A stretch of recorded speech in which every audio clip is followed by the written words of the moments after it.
Bonjour, Max Delors. Et bien voilà, donc vous avez probablement regardé la première vidéo qui vous explique un petit peu tout le programme du chant du souffle. Et bien maintenant nous entrons dans le vif du sujet. Je vais vous présenter l'exercice de la bougie. L'exercice de la bougie qui n'en est pas vraiment un. Parce que dans cet exercice, c'est pratiquement le seul où on ne fait pas de mouvement. On travaille simplement la respiration. Et alors que dans tous les autres, les bras, les mains bougent, ici, dans l'exercice de la bougie, on ne fait rien. On prépare les enfants à entrer dans un exercice de respiration. En effet, on respire depuis qu'on est tout petit et on oublie. On oublie qu'on respire. Eh bien, pour entrer vraiment dans le projet, pour vraiment entrer dans ce programme, dans cette méthode du chant du souffle, eh bien, je propose tout simplement de faire l'exercice de la bougie. Alors, les professeurs de religion, en général, ont déjà testé, très régulièrement, de façon à intérioriser la leçon, je veux dire. Ils allument une bougie, et la bougie, ça a quelque chose de merveilleux, ça a quelque chose de magique, ça apaise les enfants. Dès qu'on leur dit on va faire un peu de magie, quand je suis entré, quand je suis allé faire des exercices avec les enfants, ils n'avaient jamais fait d'exercice de respiration. Je suis passé dans 4 classes sur la même journée, et chaque fois j'ai introduit l'exercice. Eh bien, qu'est-ce que tu vas faire, monsieur? Qu'est-ce que tu viens faire? Comment ça se fait que tu es là? Eh bien, je viens faire de la magie. Waouh! Déjà, j'ai introduit l'exercice d'une façon amusante. Parce que faire de la magie, c'est beaucoup plus agréable que de leur dire « Bien, aujourd'hui, les enfants, je vais vous apprendre à respirer. » Bon. Oui, ça peut être gai, ça peut être amusant, mais si vous parlez de magie, vous attirez automatiquement l'attention.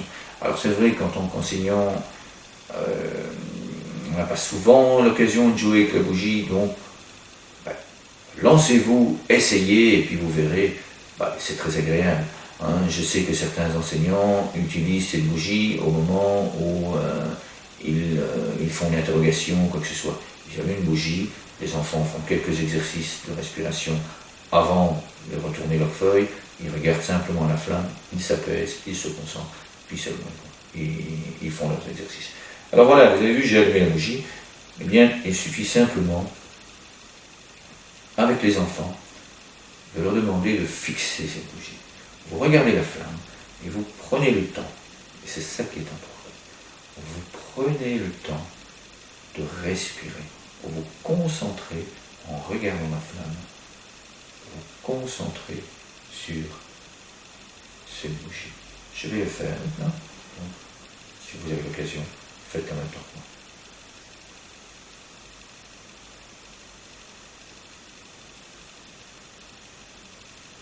Alors je peux souffler par la bouche, tout doucement.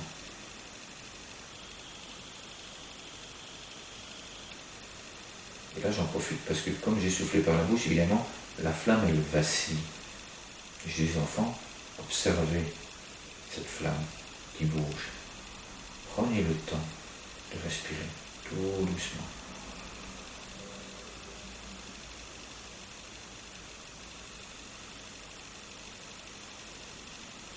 C'est important, de la douceur, de la lenteur.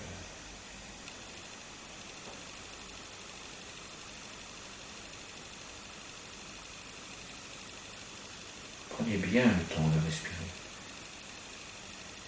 Regardez cette flamme, tout doucement. Et si vous avez observé, vous avez certainement remarqué que ma voix a changé. Lorsque je fais cet exercice, lorsque je fais ces exercices, c'est évidemment pour apaiser les enfants. Ils reviennent de la récréation, ils sont encore tout énervés dans le jeu.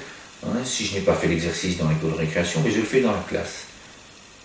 Et à ce moment-là, je suis bien obligé, si je veux vraiment obtenir un résultat optimal, eh bien, je leur demande de respirer tout doucement. Et pour ça, il faut que ma voix soit aussi très douce.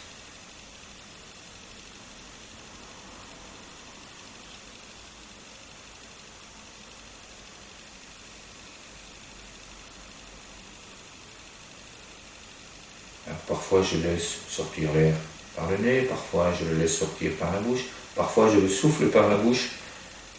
Ça dépend, ce sont toutes des petites variantes. Hein. Si j'abaisse la bougie et que je fais l'exercice avec les enfants autour de moi, je peux leur demander de regarder simplement la cire qu'ils font. Hein. Je peux lever la bougie, je peux la bouger.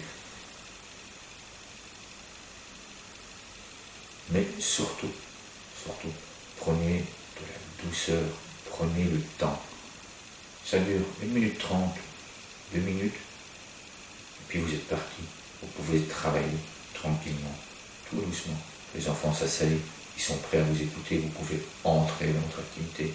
Si c'est un enfant qui fait un exposé, eh bien, il en profite, il a respiré, il est prêt, l'énervement, le stress, je vais dire, il est déjà en partie parti. Donc, vous avez tout à y gagner, et les enfants aussi. Profitez-en, respirez doucement, et bon travail.